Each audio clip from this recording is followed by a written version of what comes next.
Constança, thank you very much for being part of the symposium. Really looking forward to your insights from Brazil. But first thing you'll have to do is you'll have to introduce yourself and then your presentation. I'll come in for discussion after that. So we have enough time for that. Not a problem. Okay, no, Yeah. thank you very much again. It's really a pleasure to be here, really among the celebrities of this mediation Woodstock event.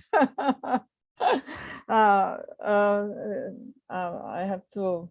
have to acknowledge that this is it's a milestone in my professional career, because it's the first time I have the opportunity to speak to such a broad, cosmopolitan, international audience, and to share some of our highlights. And like I told you, I'll try to be as much optimistic and possibilist, quoting William Murray, as possible as we go through this chat. Okay, so will you help me and start my slides, please? Like I said, it's just a guideline, so we can break the ice. Okay, so I'll be talking and sharing, like I said, some comments, impressions, insights about mediation Brazilian style as we go through our conversation here. I have highlighted some points which I would like not only to share, but possibly have your insights too, Vikram, and from our colleagues who are following us here today. Okay, so next slide, please. This is me. Okay, I'm presently I'm a mediator, a collaborative lawyer. I have a law degree by Universidade Cândido Mendes, and I have some fellows from the same university who have been participating with you, and I have to thank Daniel Bruntz for introducing me to you, Vikram, and we've been working hard to promote within the academic community, our academic community, to start with, the ADR culture. So in this position, I am a professor of law, and I am the head of the ADR department in our university to now. As such, I have implemented the first mediation center of the university as an opportunity for the students not only to learn and practice a little bit of mediation while they're on the graduation process. But before my law degree, I was a hotelier for many years in Rio, based in Rio, but I worked for many international hotel chains, such as Intercontinental Hotels Group, for instance, and I had the opportunity to travel and be in touch with people from all over in executive positions, but I was lucky also to travel and share some very significant information and culture habits between Brazilian companies and our partners worldwide. And that's what I call myself, a citizen of the world, because besides enjoying traveling a lot and being with people, I'm a very curious person. And this, I think it's a drive that I keep not only for personal purposes, but professionally. And this is also a drive that has led me to mediation, because from the beginning, I felt very uncomfortable with the possibility at that time, almost 15 years ago, when I graduated, to perform as a litigant lawyer, because that even up to now, that's the way that students have been trained by law schools, mostly for litigation. And this experience, personal and professional, previous experience, gave me this drive. And it's also a link. I find some aspects in mediation, common ground in mediation with the hotel business, because we deal with cultures, we deal with people, we deal with being of service, we deal with hospitality, bringing people together. So when I started studying, practicing mediation, I sort of made peace with the law, and my law training, my previous law training. And now I'm very comfortable as a lawyer, as a collaborative lawyer, to be in the law field and work as a collaborative lawyer, and best of both worlds, be a mediator too. And last but not least, the most important roles in my life, I'm a mother of three lawyers, and a grandmother of 2 baby girls. And this is me. And we can move to the next slide.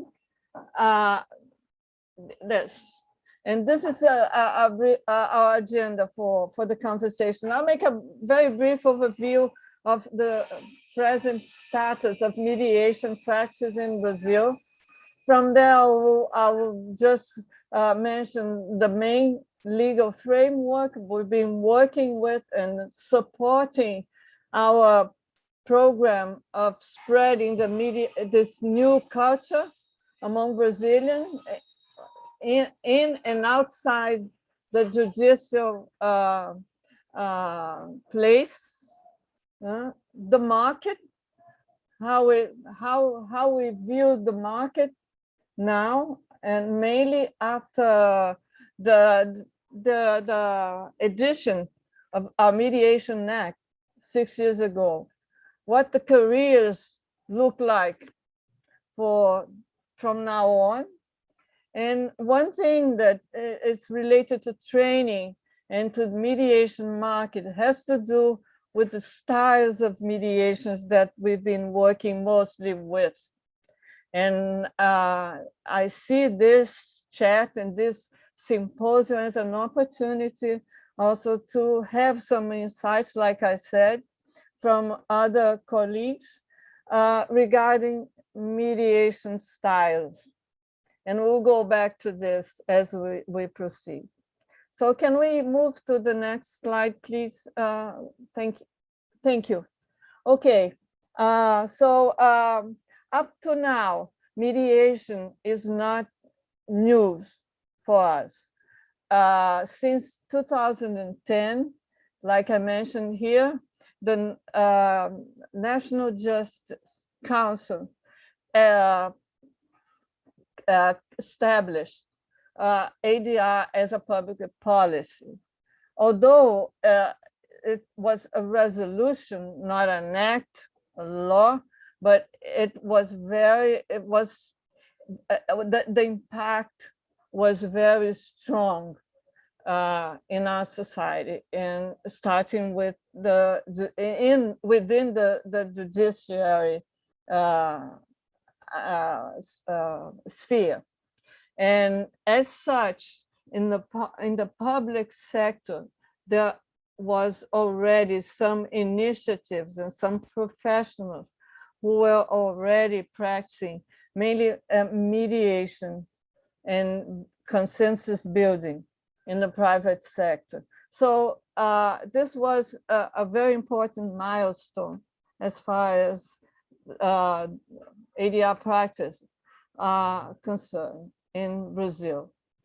5 years later, it was we could call it the turning point, because we had in the same year 2 major laws edited and enacted, such as the Civil Procedure Code and the Mediation Act. But the Civil Procedure Code, we call it the law of the laws here, already innovated in such a way that unexpected one, that it already provided that a chapter within the code for ADR, and mainly regarding mediation, conciliation, and similar procedures, which serves as a double guarantee to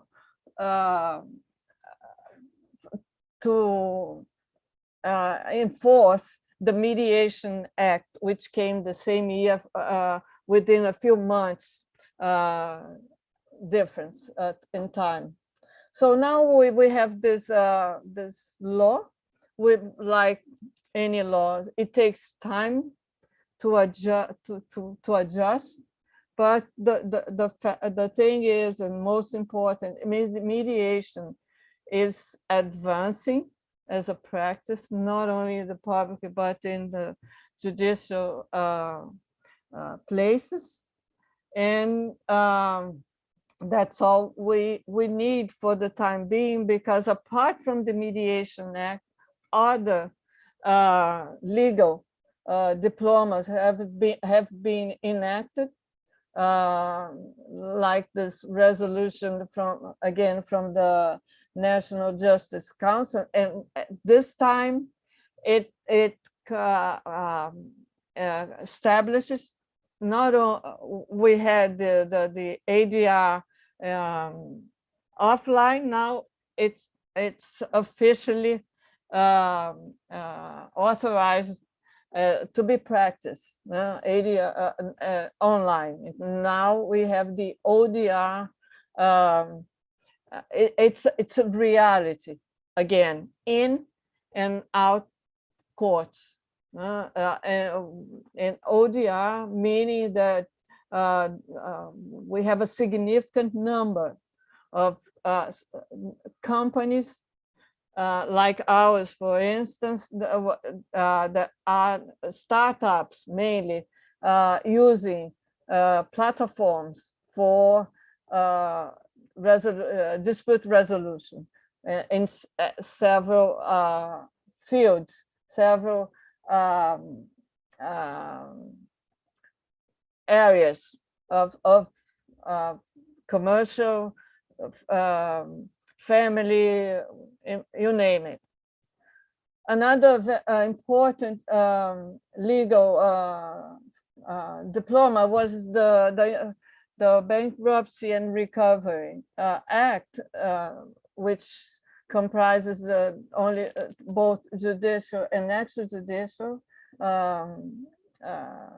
bankruptcy and recovery of organizations, but it is expressly mentions mediation as a means of what encourages and promotes, allows, authorizes mediation as part of this both processes. Okay, and finally, the good news came very recently when we learned that Brazil signed the Singapore Convention.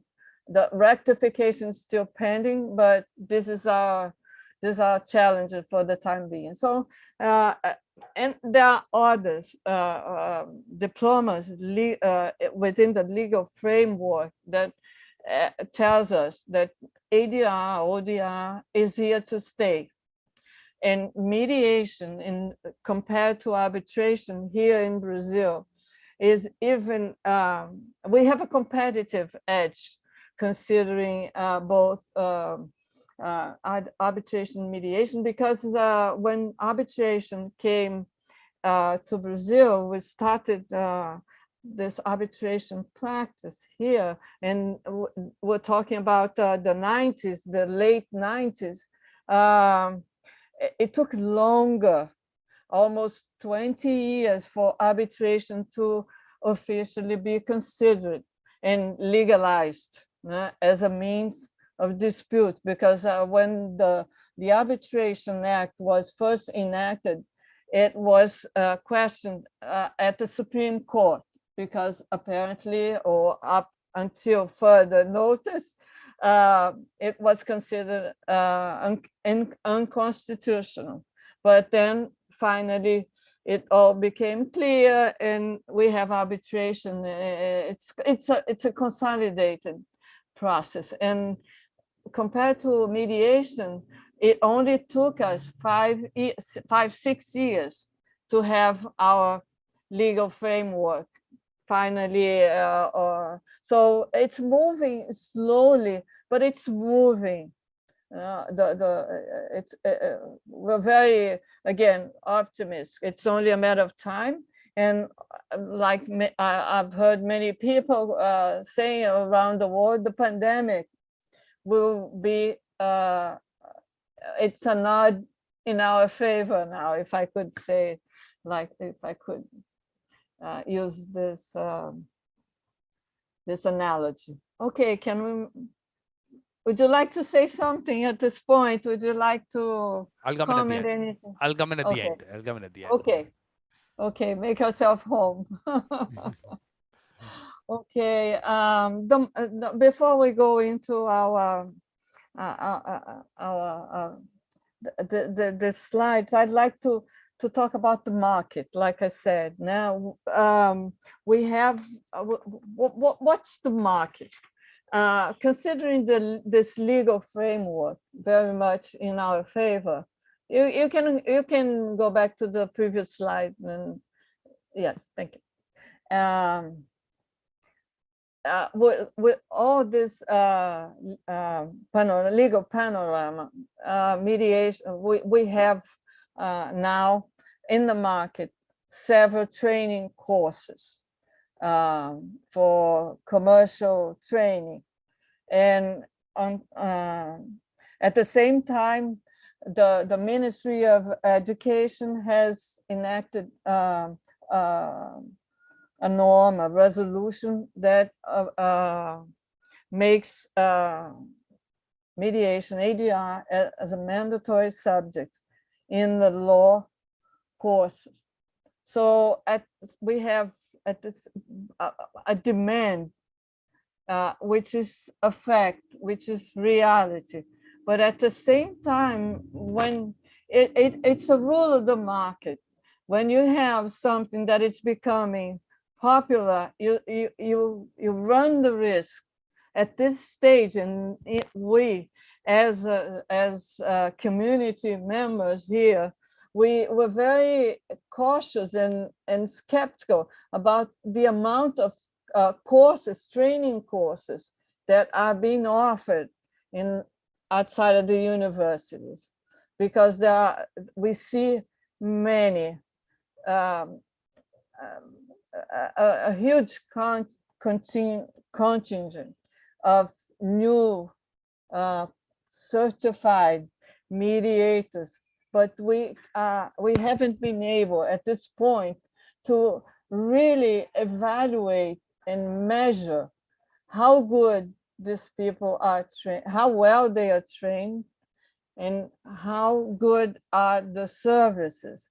And the risk, again, at this point, when we kicked off with mediation practice, is that the eventual malpractices can contaminate, you know, our efforts to promote mediation as it is, with the benefits of good practice. And this is something that really worries us now, because with the internet, people get a chance to go out there and spread the message, whatever they are. And sometimes we see very bad publicity, questionable results. And this is something that it's, let's say, it's part of our practice to keep an eye on the market too, you know. And this is a challenge. It's a major challenge.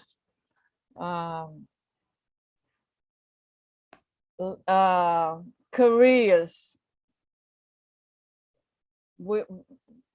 Apart from the quality and the contents, we see also people, lots of people publicizing their service, or they offer themselves to people as mediators, but they are not mediators, because there is in the common knowledge, people, the word mediation, to mediate, is not well understood. So people tend to understand what, technically speaking, mediation is, how it applies, how it can be used. The money is involved in, to be a mediator, not only in courts and outside of courts. As far as monies are concerned, we have a challenge too, because up to now, regardless of the huge efforts that the courts are putting to promote mediation in Brazil, mediators so far, they work pro bono.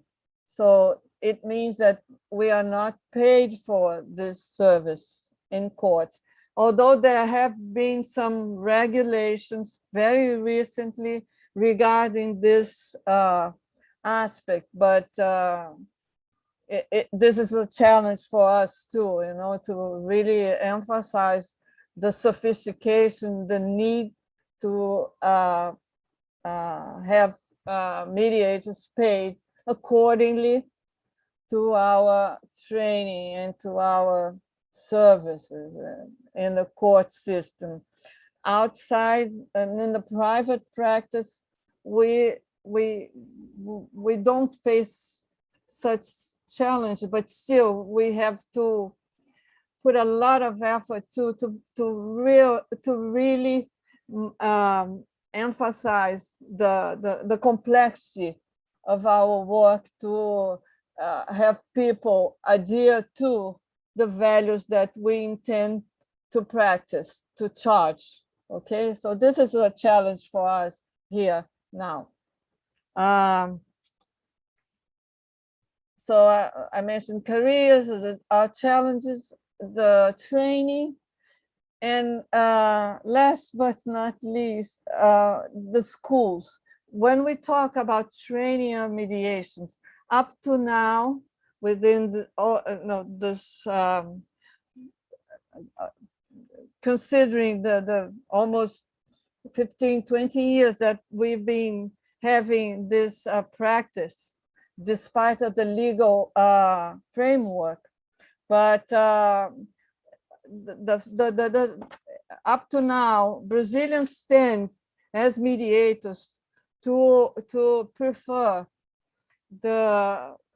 all the mediation styles except the evaluative mediation.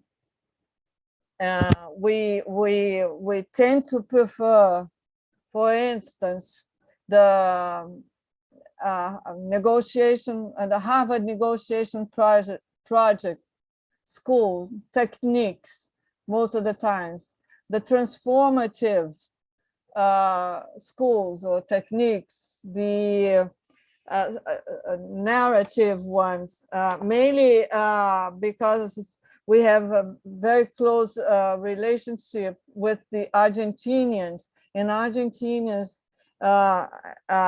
they emphasize very much these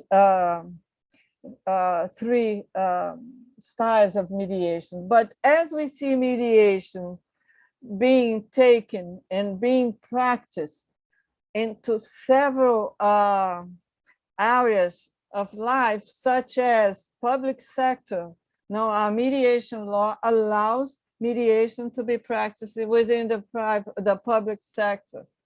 As we see mediation being practiced in the commercial areas and in the business environments, I myself, and also because not only I'm very familiar myself with these techniques, I've also been trained in a mediation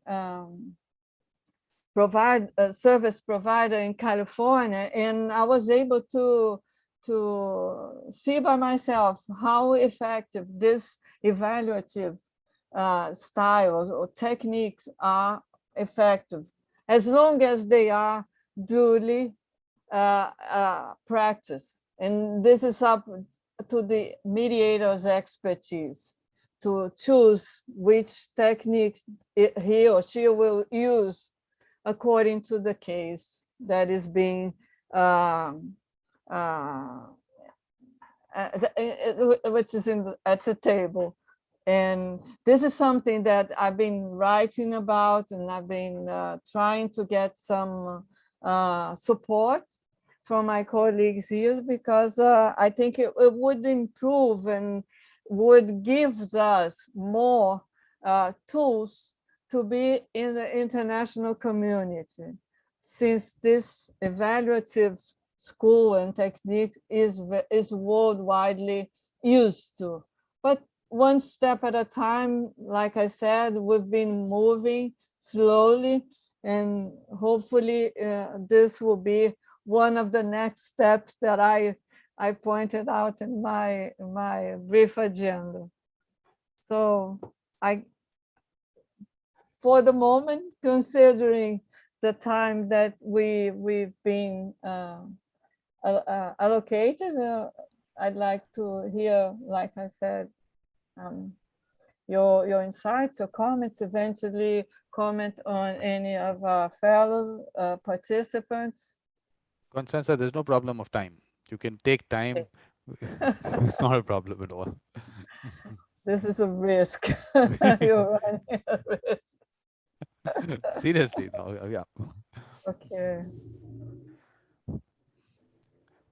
That's well, mainly I guess I wasn't able to participate in my other Brazilian colleagues sessions, because I was this morning and for the last 3 days, these are my heavier days in the agenda, because I have classes at the university.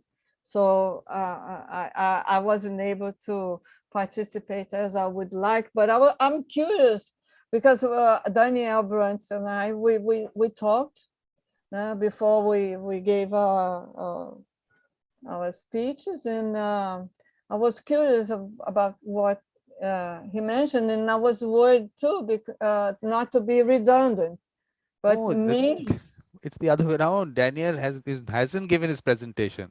He's become the CEO of the Mediation and Arbitration Center, and he says, I don't have time. I have some meetings. I sent him a message saying that we'll do the recording anytime, but we must get your inputs.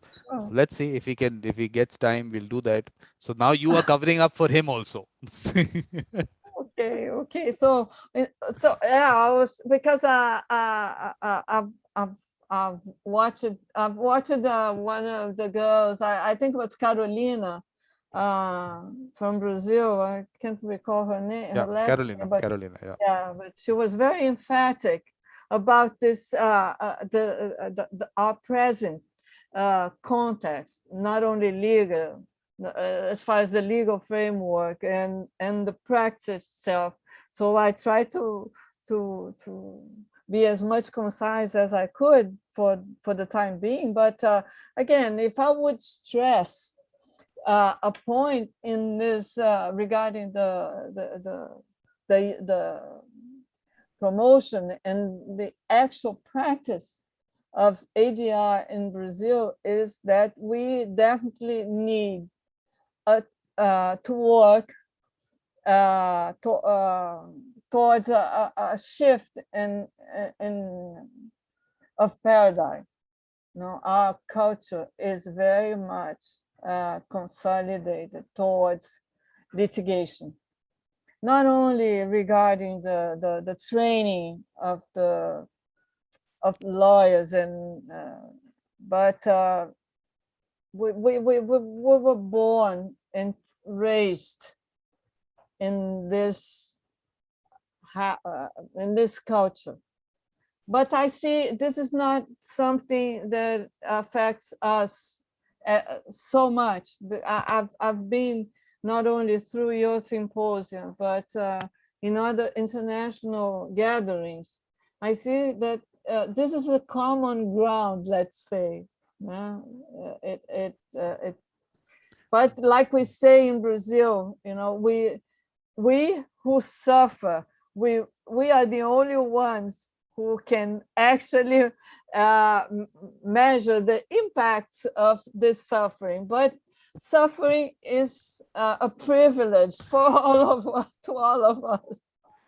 So No, but this is Constanza, I think, yeah, but I think what you need to do is actually go backwards. Colonization seems to be one common reason where that psyche has developed in colonies. So we have to undo that. So we have to go backwards there. But the only thing, Carolina, I asked her about anything in terms of history before the Portuguese. Is there any history of collaborative dispute resolution? Nothing came out.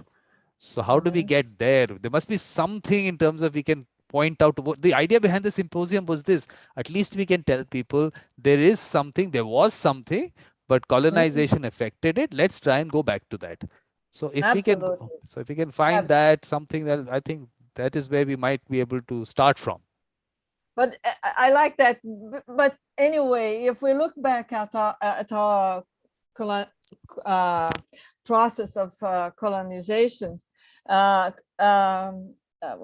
hear now nowadays the Portuguese, they're also having hard time to implement and practice mediation in Portugal. We just had a fellow from Portugal in your symposium. In a way or the other, they complain about the same challenge. We all have the same challenges. So, like I said, based on my practice, not only as a professor but as a mediator, I'm still optimist because I see people all over. We're all struggling about the same difficulties. So we have to insist. And at this point, I also, it also reminds me of my hotel times and my hotelier experience when I was at the commercial area of these hotels for most of the times. And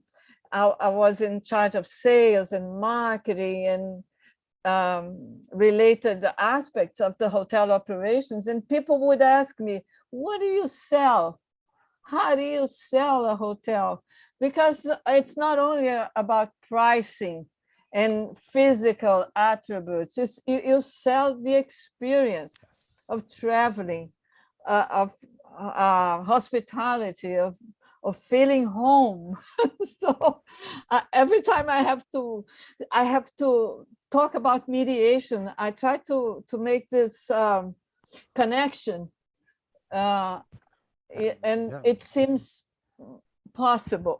Yeah. Takes time.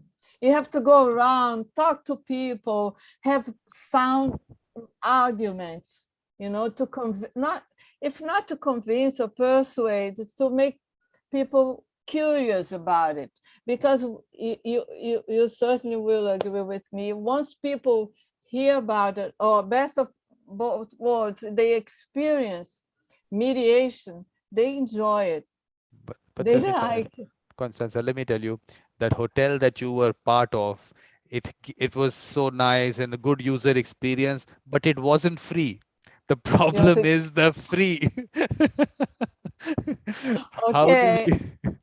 So that is what we need to understand, that the user experience needs to be that, but it has to be given for free. Which Yes, country, which hotel in the world has been able to do it? Let's go find out. that's another aspect of the culture challenge that we have to face, because things that are given for free, they tend not to be valued. Exactly. It, Exactly. it, it sounds like philanthropy, but it's not philanthropy. Yeah. No, we have to get paid because this is a service, and there's nothing wrong with it. No, this is Exactly. stigma has Yeah. to be fought. No? And people have to understand that it's like any other service. No? I'll tell you how I see it is that the people with that mediator mindset by themselves are not very commercial. They're nice people. They want to help, and they get an opportunity. They don't start thinking of themselves. They think, how can I help these people? And they are totally focused on that. So at the same time, how I see put it is, we get taken for a ride. That is what is happening. But they forget there's no free lunch. Yes, exactly. They should not be, There's but no free it's being lunch. served. But I think what is happening is that I So I'm saying that we have to look at it from a totally different angle. And the first thing we need to do is we have to convince the judiciary that the long-term strategy is that the profession should develop. You will have less matters coming into the court, so you can take care of your backlog. But if you promote it the way you are promoting it and you want the people to get it for free, you might do your job in terms of getting the matters out from your system, but it's not going to solve the problem. You haven't gone to the No, root of the no. problem. Yeah, yeah, but it's happening already here, you know. Yeah, We just we've been in contact with the judicial mediators among our colleagues, and there is people are fleeing from the courts because they need to survive. We don't, absolutely. and there you have veterans, senior mediators who have been working for the last 10, 15 years for free. And now they're fleeing. They are Absolutely. leaving the courts because they cannot dedicate more free time unless they are get to mediation and keep the high standards Exactly. That's, yeah. if they don't get paid because they have the legal firms, or they are psychologists, whatever the main Yeah. activity, professional activity is. But in I myself, I was never I never worked I never participated in a judicial training, so I don't work. I've been in mediations in court, in real court, but as a collaborative lawyer in a mediation with my client. But I never joined the mediation staff there because I think I should spend more time outside court and doing my private practice. And for me, it makes sense. But on the other hand, like you said, we have to go to the root of the problem in the judicial environment. We tend to believe that this fact will definitely impact the the courts review or to put into practice, because there have been some norms already put into effect, but it's not. It's a matter of the process. They need to get organized, Well, that, uniform. yeah. I'll tell you where the problem starts from. The Yeah. problem starts from the fact that the courts is a certain aspect of dispute resolution, which is totally in contrast with mediation. So courts are for something else, mediation is for something else. Now, if you try to mix both of them, the foundation is wrong because both of them are totally different things. It's an uneven foundation, let's say. So now how do you will always keep coming up with something which will not work because the foundation is not proper. Because let's look at it this way. On one end, what is happening is that the young people are told you must get experience in the court system and you'll get work outside and your private practice will develop. That's what's happening in the US. So that's what they do. Now, what happens at the end of the day, they think they'll get some private work. They don't get it. They get disillusioned and may move out. The new lot comes in. Same thing happens to them, they move out. But the point is, it's like a Ponzi scheme. One day it'll end. People are going to say, no, we've had enough. We don't want to even go this direction. That the whole system will collapse then. So why do you not let that private practice develop? And if you can't force people to go for mediation. If they came to the court, you have to give them that justice that they came for. Because you are not able to do it, you're pushing them off. So you're not really doing that job that you were set up for. Under the constitutional system, you are supposed to dispense justice, not to push people away. So the example that I keep, I mean, you must have heard it in the symposium, whether you not, I'll repeat it. It's like the government has to make roads. So a village goes to the government. These villagers say, make a road to connect our village. That is what you were supposed to do. And the government says, no, you must do it yourself. And if you do not do it, I will, in certain countries now in mediation, they're trying to put costs if you don't go for mediation. It's like saying you make the road yourself. And if you don't make the road yourself, we'll put penalty on you. And it's such a strange, the foundation, like I said, is so wrong that we'll come up with absurd things over absurd things. So I think someone has to understand that the profession has to develop. And the profession can only develop if it is taken as a profession, not as a free service to be given to people by people who definitely want to do it. They would like to do it. But I see people in the court system, nice people, good mediators, but stuck because they can't get out of the litigation practice because they have to run their homes also. And these people outside can do such good work, but obviously they can only do it for some time. So I think there is lots there where someone else gets involved, the court's getting involved in something that they're not supposed to even touch. And I don't, I mean, I'll repeat it to you, which I keep saying. I think the court should put a board outside. We deny justice. Justice delayed is justice denied. Enter at your own risk of time, cost, and peace of mind. They should put that board up in all courts. So I think that is where things people have to. I think finally on the other side, we have to give the user experience. Now again, in the court system, what will happen? You will, like you said, there's some very competent mediators who still might be doing it for some time and they might spend, but like you said, they're also getting frustrated, they will move out. So what you will see is that the good people will not be there. So the people who will give the experience in the courts will not be able to give a good user experience. So these people are going to go out into the world, say mediation, useless thing, it doesn't work, what they did nothing, whatever. So that's the end of mediation outside also. So the private practice also goes, the court system, these people, how the delivery also has to happen, won't happen.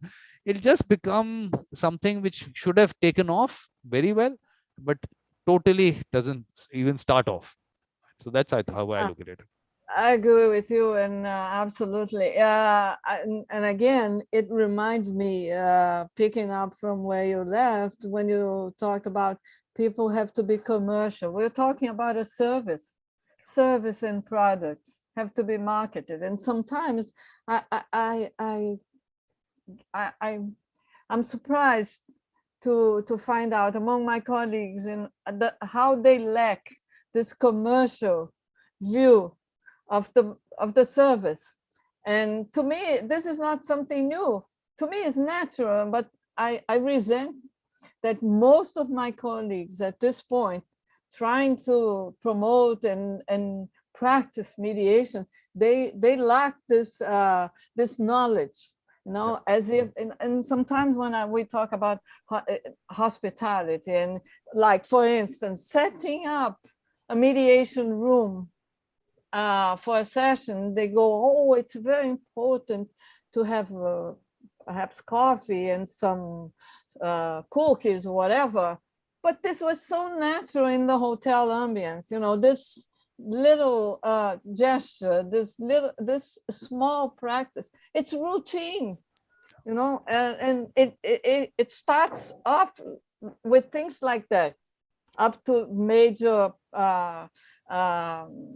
measures and actions that we have to do to promote a service that is as good or as legal, as suitable as any other. Exactly. It's all part of the user experience. All that is part of the user experience, and that is what it's all about. But I'll tell you what, I found one solution to this.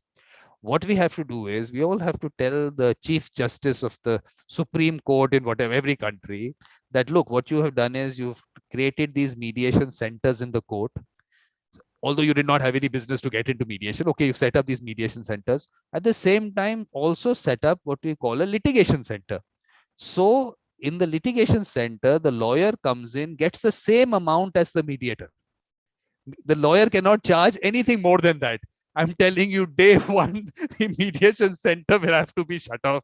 These lawyers are going to be on the street because for some reason they think that this mediation center, mediators, nothing, they don't have to pay it. But lawyers can go on, charge whatever they like.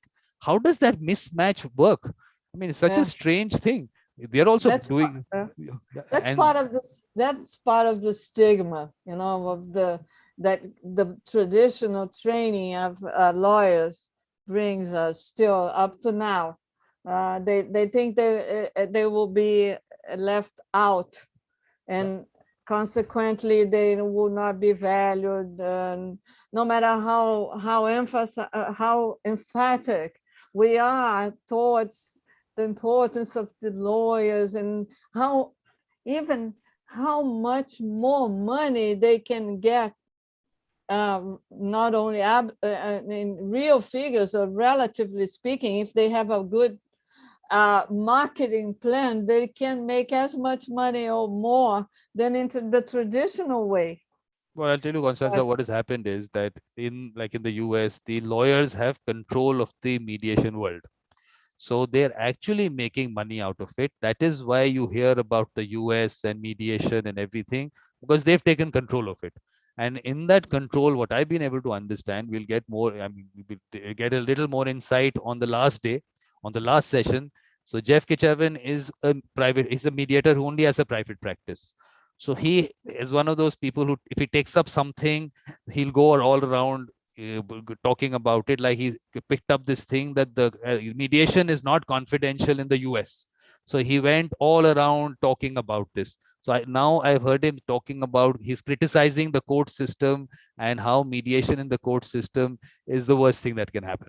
So he's started talking about that. I feel if he started talking about it, he'll take it further. So we'll catch him on the last day. We'll ask him on this issue, because the point is that finally what he's saying is that, okay, these cases are in the courts. The mediation, whatever the court system, in that the party is not seen whether the party can pay or not.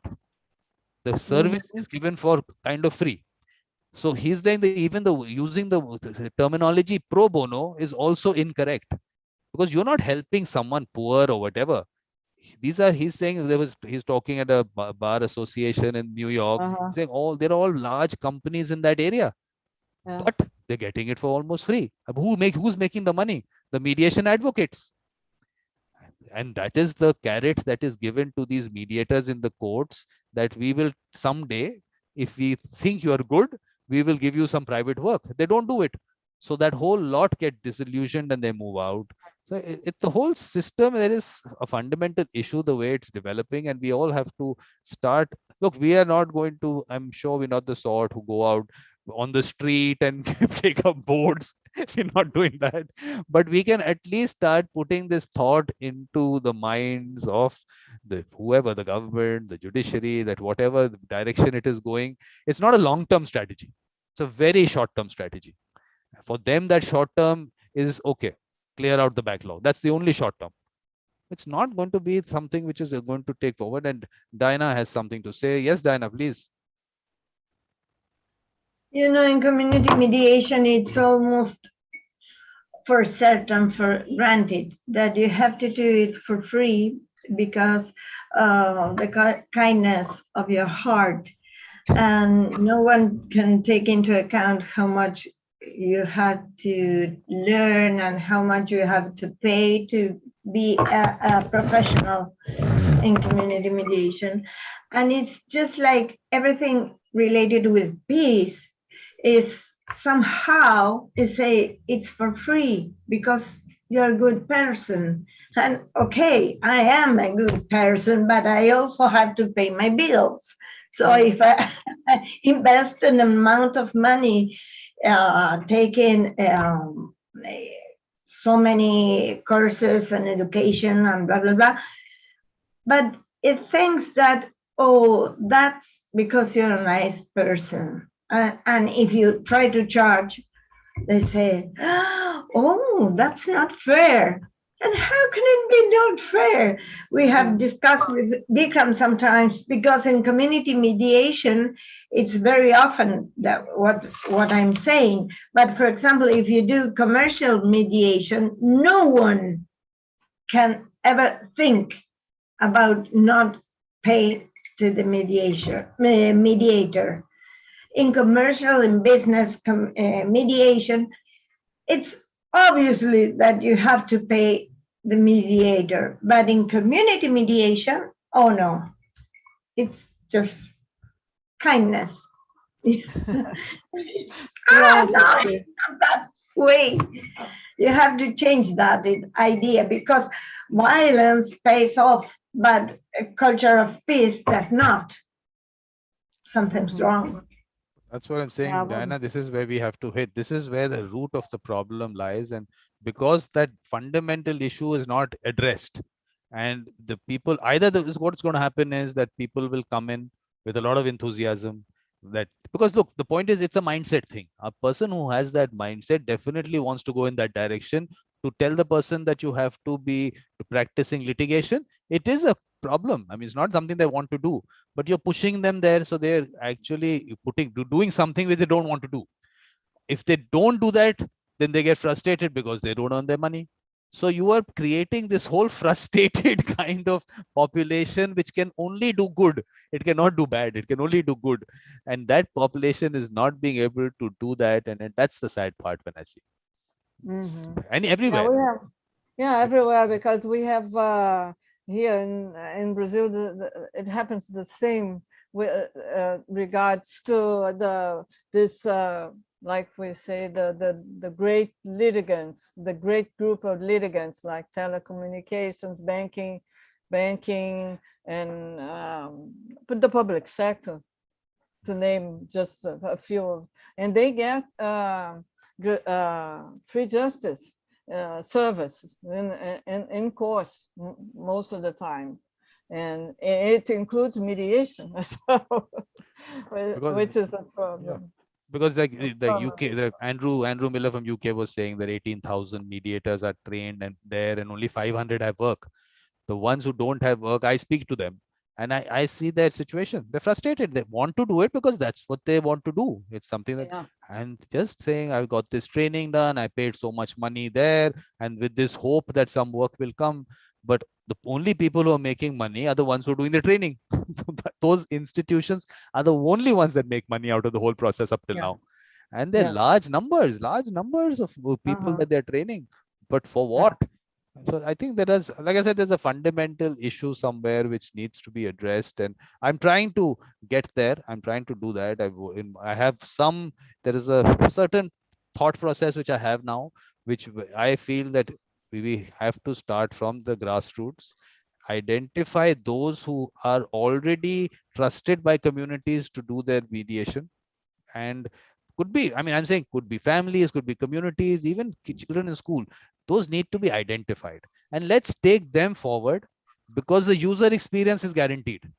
So people will actually be working with people whom they trust.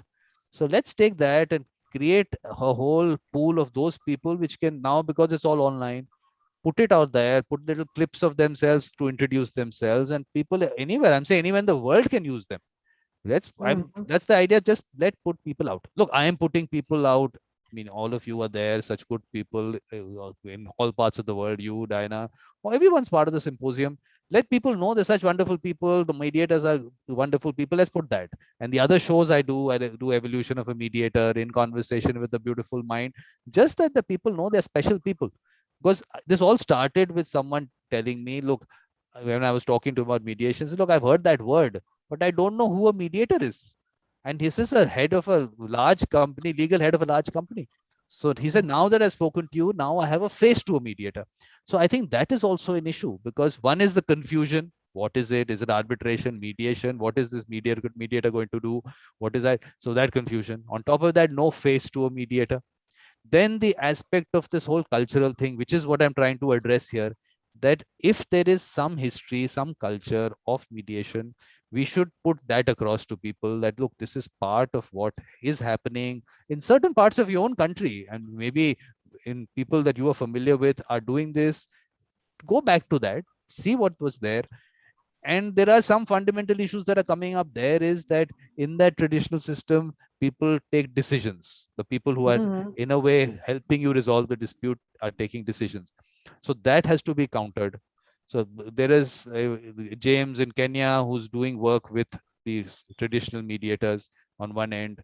Then David from Israel has a model, a hybrid model, where a traditional mediator and a so-called modern mediator co-mediate. So people they have a thought process on this issue, which we have. A good thing is that this aspect has come out. Then now let's get these people together and create some kind of a model which is more workable. And Diana, Mhm. I think, wanted to say something.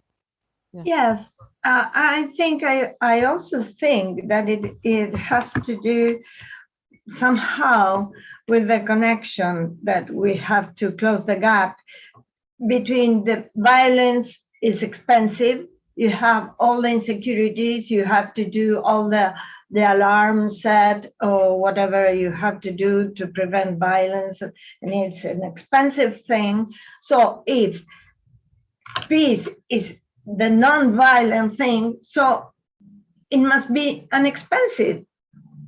And maybe we are trying, we are reinforcing that idea.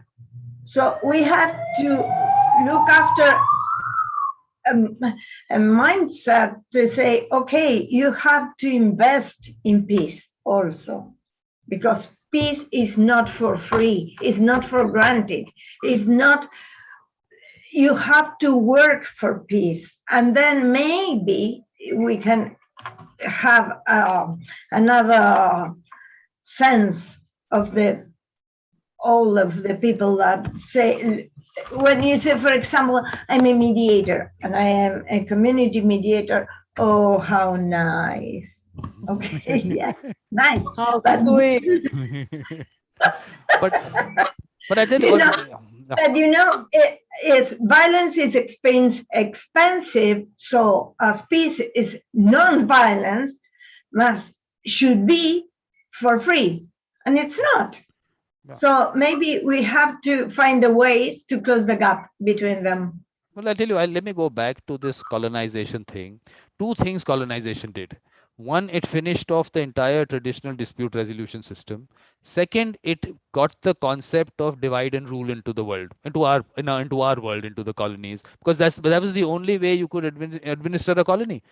Like I give the example of India, 5,000 bureaucrats were controlling 300 million Indians. So it was only because divide and rule. That's the way they did it. So today, if there is, I'm saying the industry of war, the war industry is become huge. It's huge. It has a vested interest not to let peace happen. So we are fighting against that also. So there are a lot of factors, not as easy as it should be. There are fundamental issues we have to dig deep into. And do people understand that?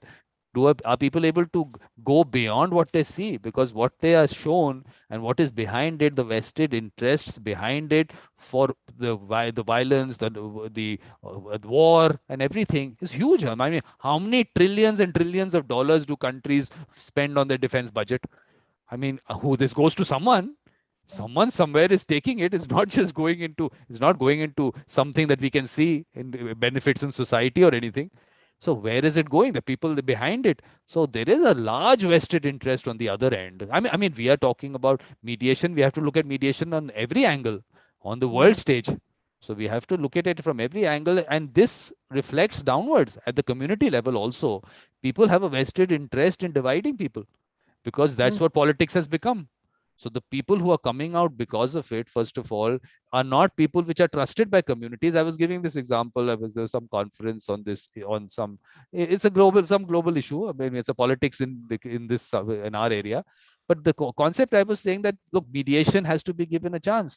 But the point there really is that if you are giving mediation a chance, first of all, the politicians, do they really want to give it a chance? And are they also in control? Because is the arms industry controlling them?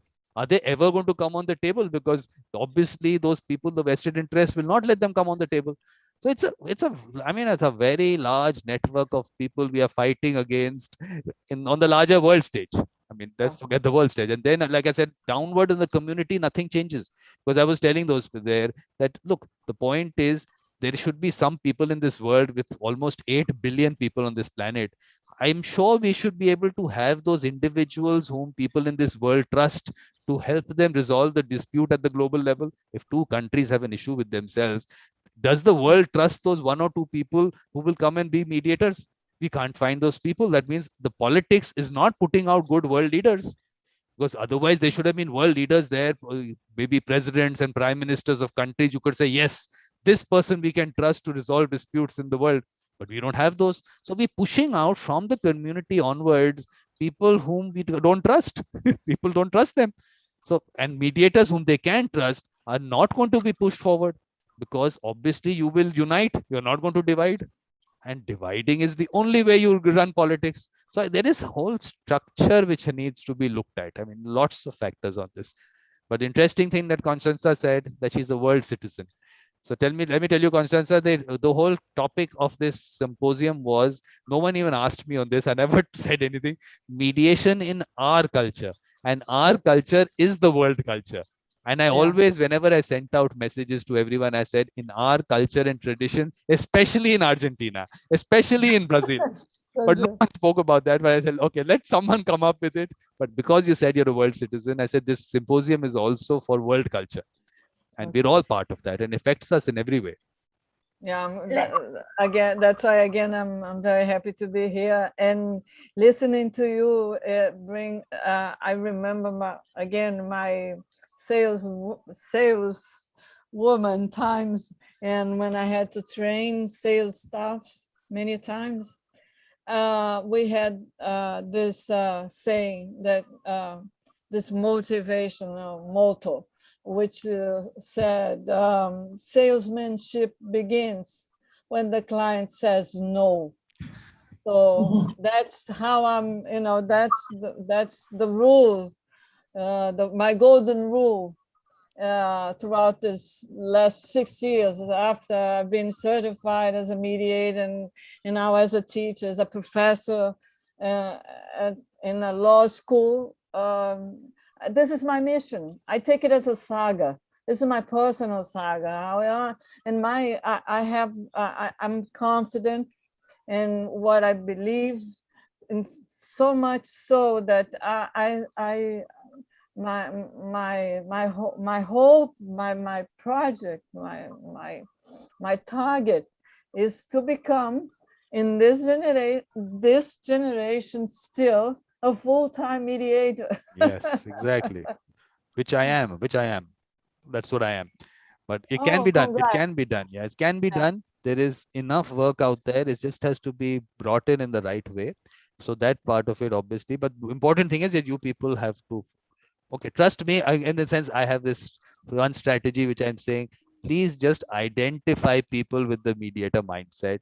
Forget all this training, certifications. Those people don't need any training. They Mhm. know exactly what to do because they're already doing it.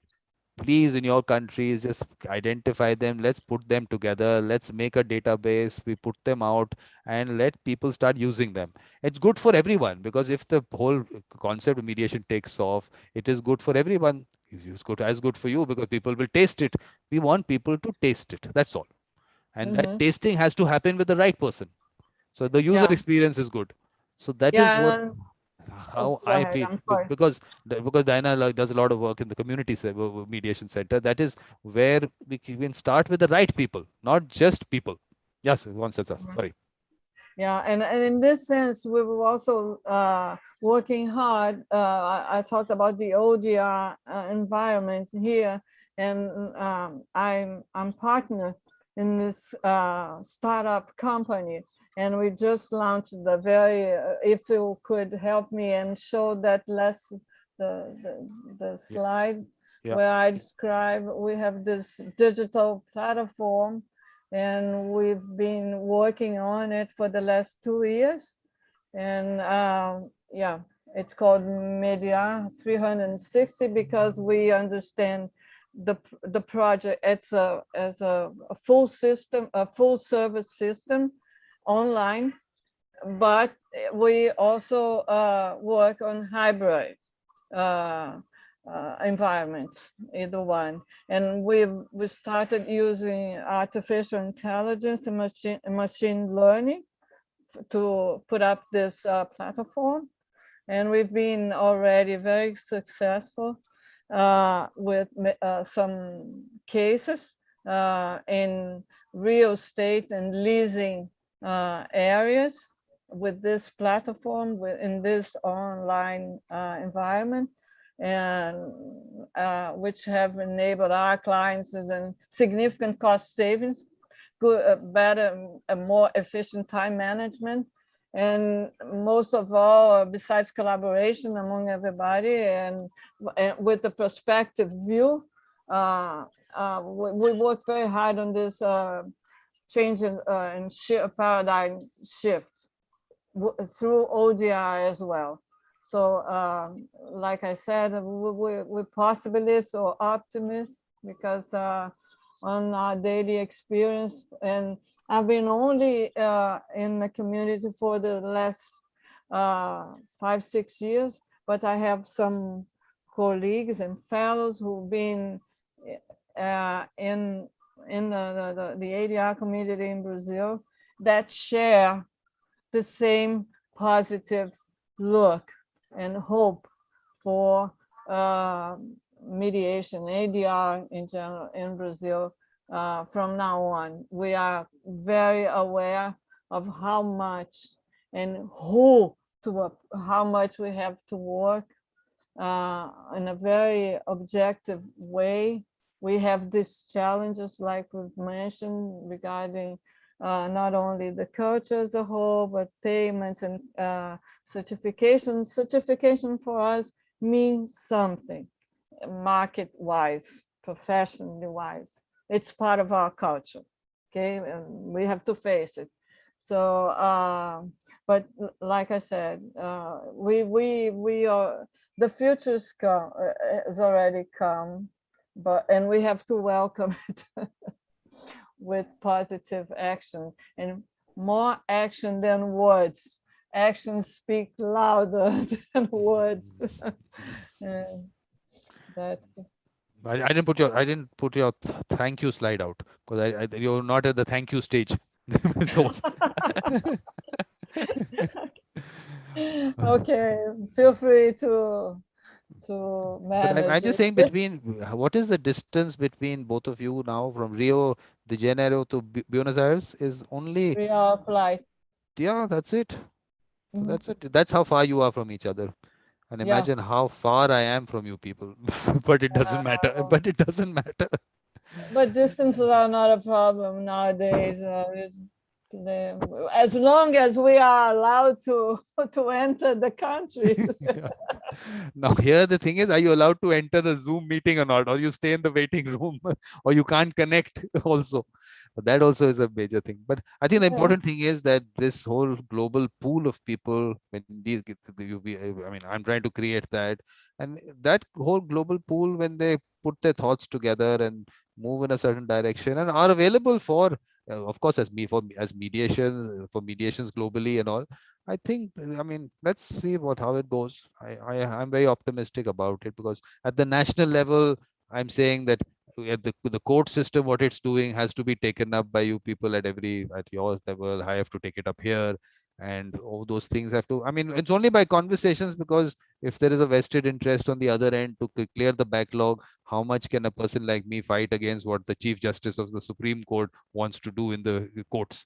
And it's a power imbalance, I would say. So I don't want to hit my head against the wall. But I'm saying that at least we should have these conversations within mediators, that if you are, every time you do a free mediation in your court system, me as a person who's doing only private practice, you're actually affecting my livelihood.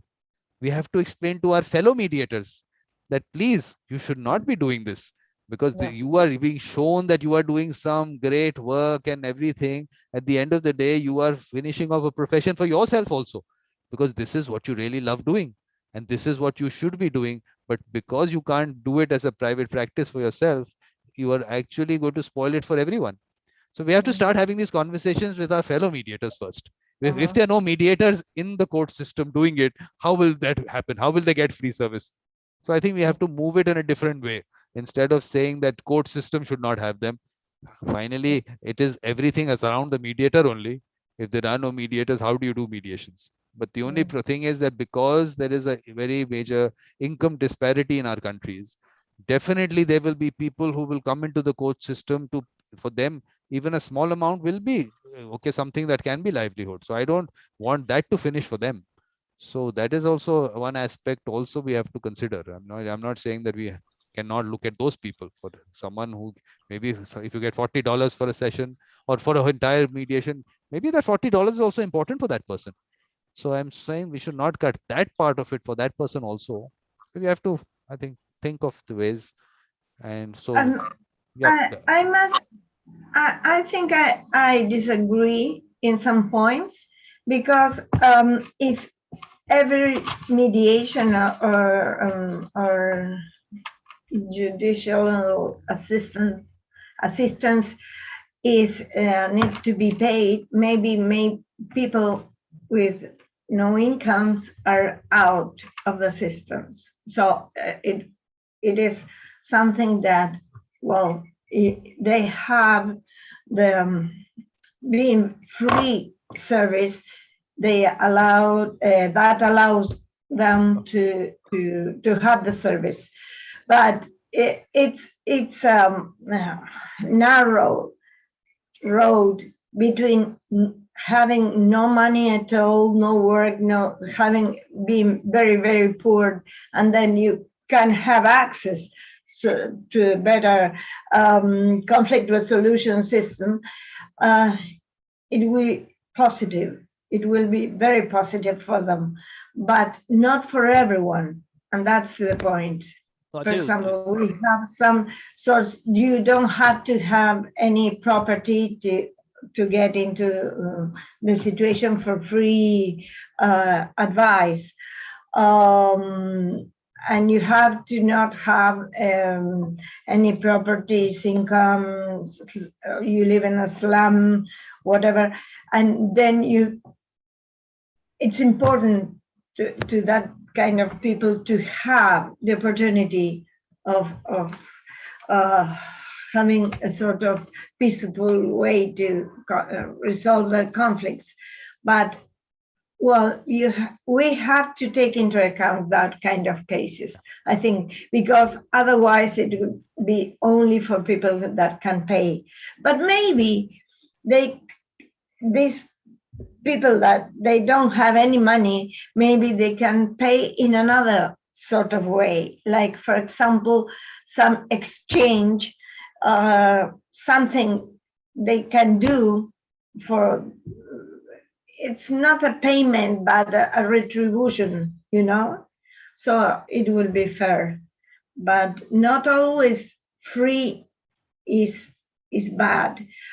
What No, I mean is I it's understood what you said. No, no, free is overwhelming the system, and I'll tell, that's not a, I'll tell you what, you're right what you're saying, because I'm telling you the difference that this Jeff Kitchavin in his little clip that I saw, he's making a differentiation between free and pro bono. He's saying say a person cannot pay. And in that case, what are you going to do? How are you going to give them that stuff? But again, it's a foundation issue. Let's first look at the judicial system, the court system.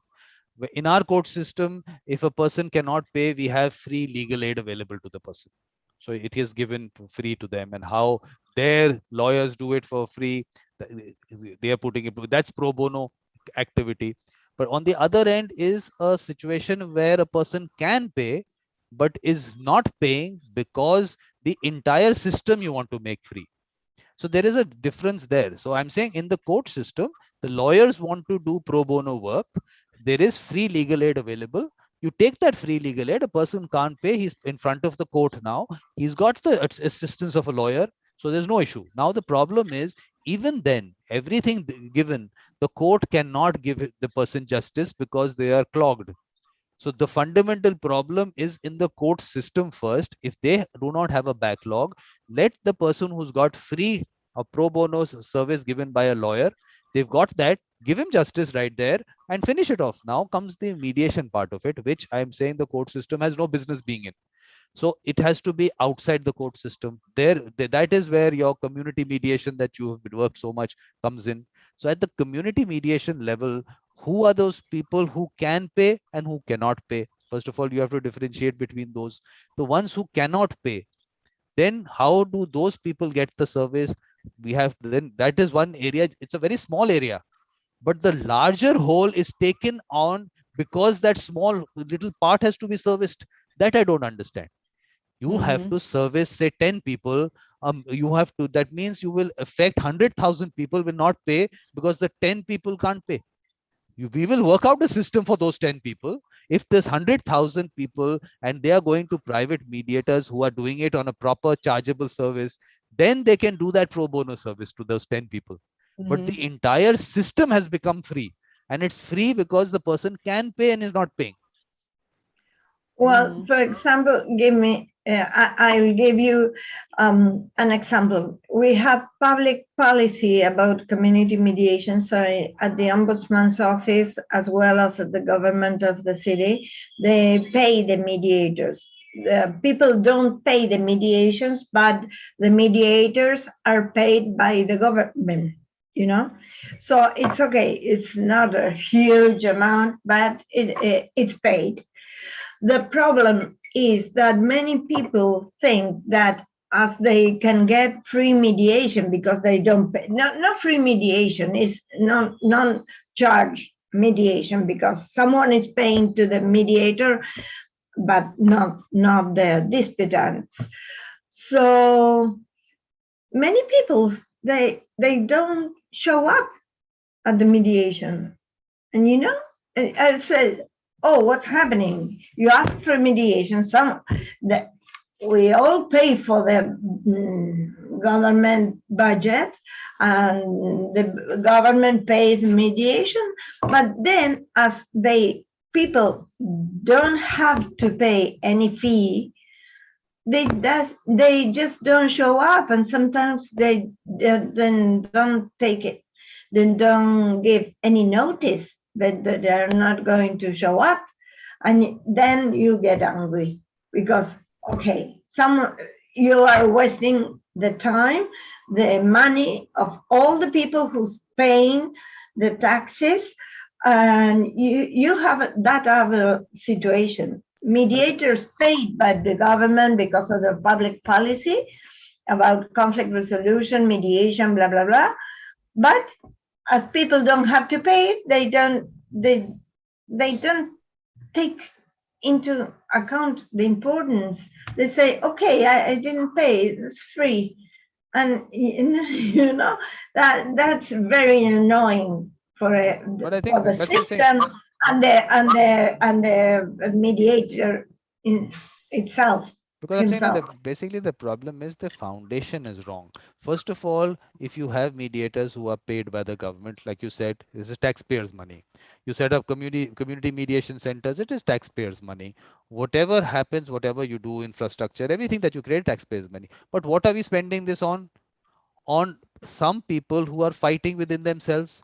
We are funding their disputes. We are funding their fights. You stop fighting. Why are you fighting? First of all, we don't question that part, but we will fund their fights or stopping Yeah. their fights. I think with the fundamental, there is a fundamental issue in how we are even looking at this.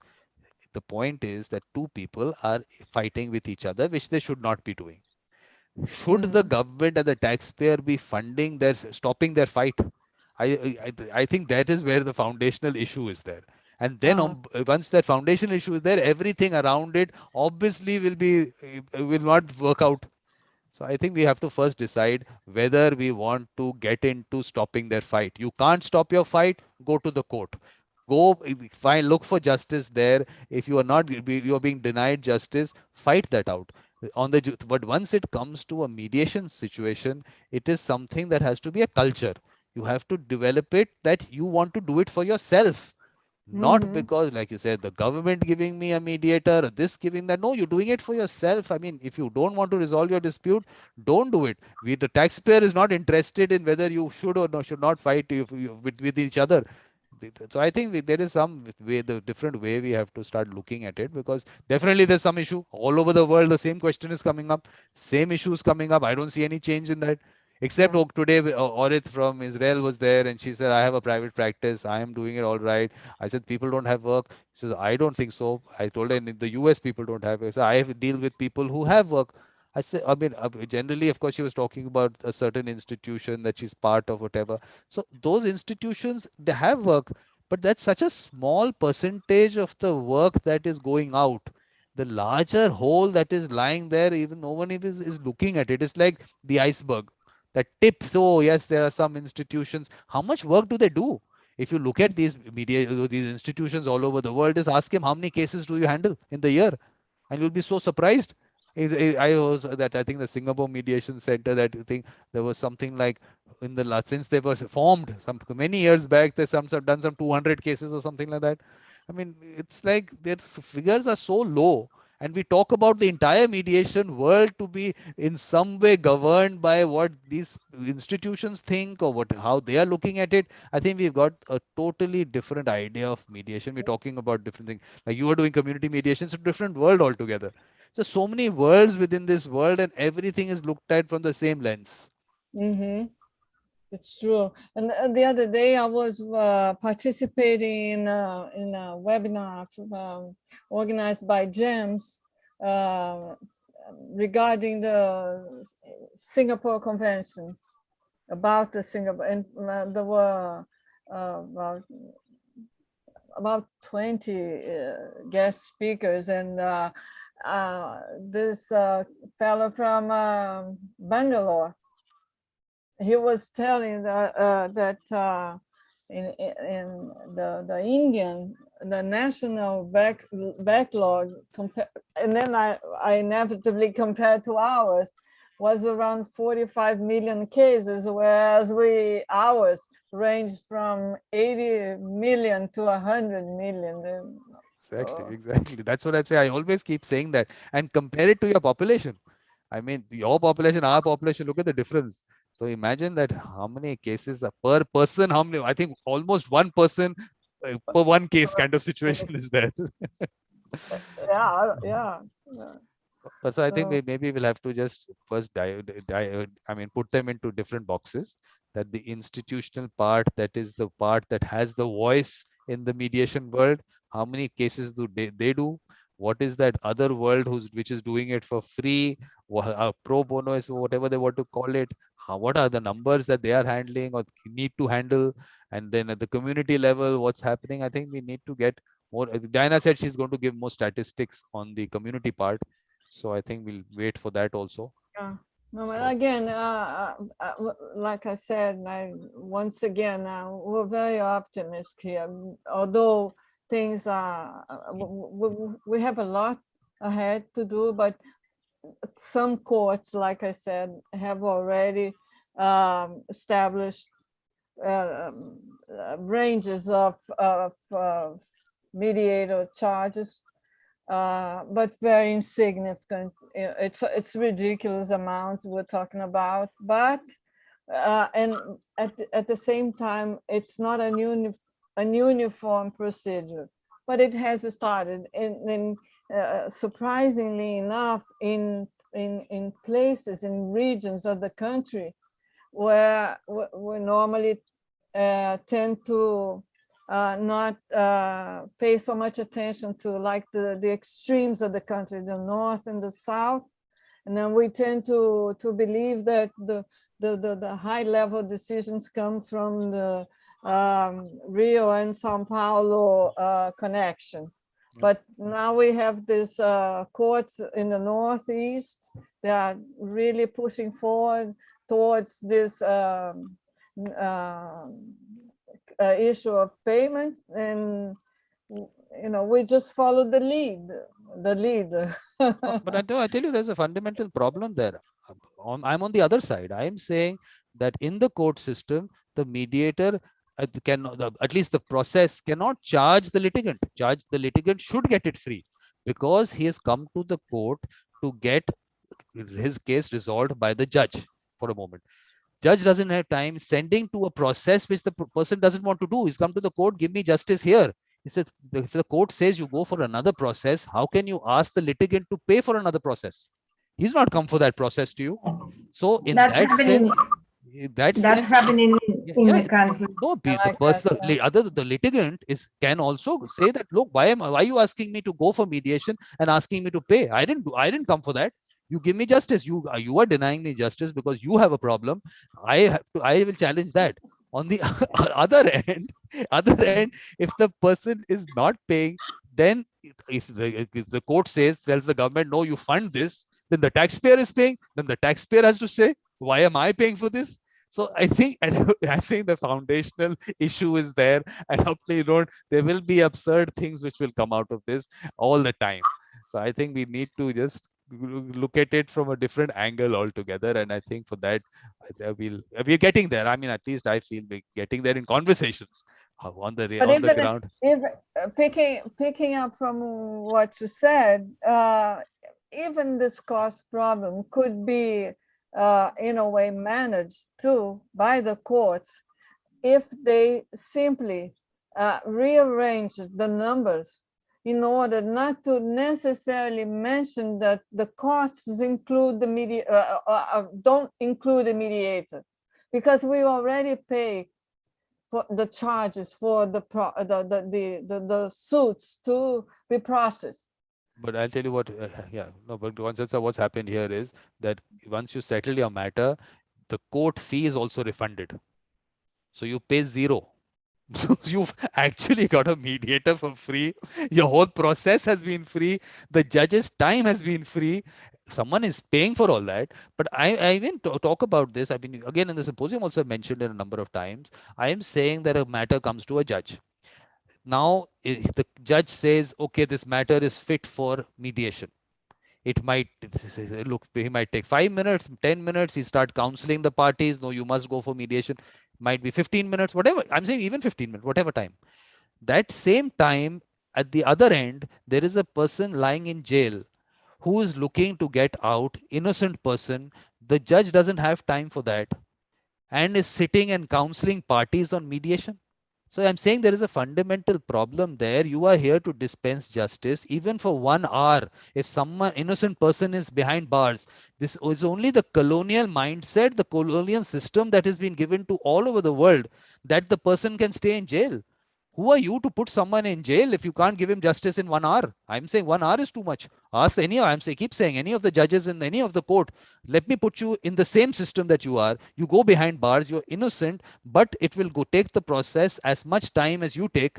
And I will be sitting there on a mediation. I'll be counseling parties on a divorce, whether you should go for mediation or not, while you sit in jail.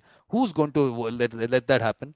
So I think they don't understand what they are there for. And if they can't do it, increase the number of judges, increase the number of courts. You should be working on that. If 100 is not enough, make it 10,000. Fund that. You have, that is your constitutional, under the constitution, that is what you were supposed to do. Why are you even, when you, this is the whole absurd thing that you're trying to get into an area which has nothing to do with you. Mediation law, the Chief Justice of our court is setting up a committee on mediation law. What do you have to do with mediation? It is a different world. It is a different dispute resolution process. Again, I'm saying this is the colonial mindset. Dispute resolution only happens in courts. That mindset, the judges also maybe have that mindset. The colony is finished. We got independence many times. Yeah, dispute resolution people do at home also now. So to say that the entire dispute resolution is now with the court system, I think we have to, maybe that mindset has to change on the other side. Because we have to see that dispute resolution is going to happen at the various places other than courts. Because in India now, this new terminology, pre-litigation mediation has started. I can't even understand that. That means you are so stuck up that everything after mediation is litigation. Parties have no other option. It is pre-litigation. I mean, it is just a dispute. Parties have looked at an option of mediation, yes. But if the mediation, supposing is not successful, they have various other options other than litigation. How do you call it pre-litigation? It's a, I'm saying this is the mindset which is there in the community, that everything is focused around litigation. There is, don't live in that bubble. There is a world outside the court wall. Outside the court wall, there are a lot of things happening. People are resolving their disputes in various manners.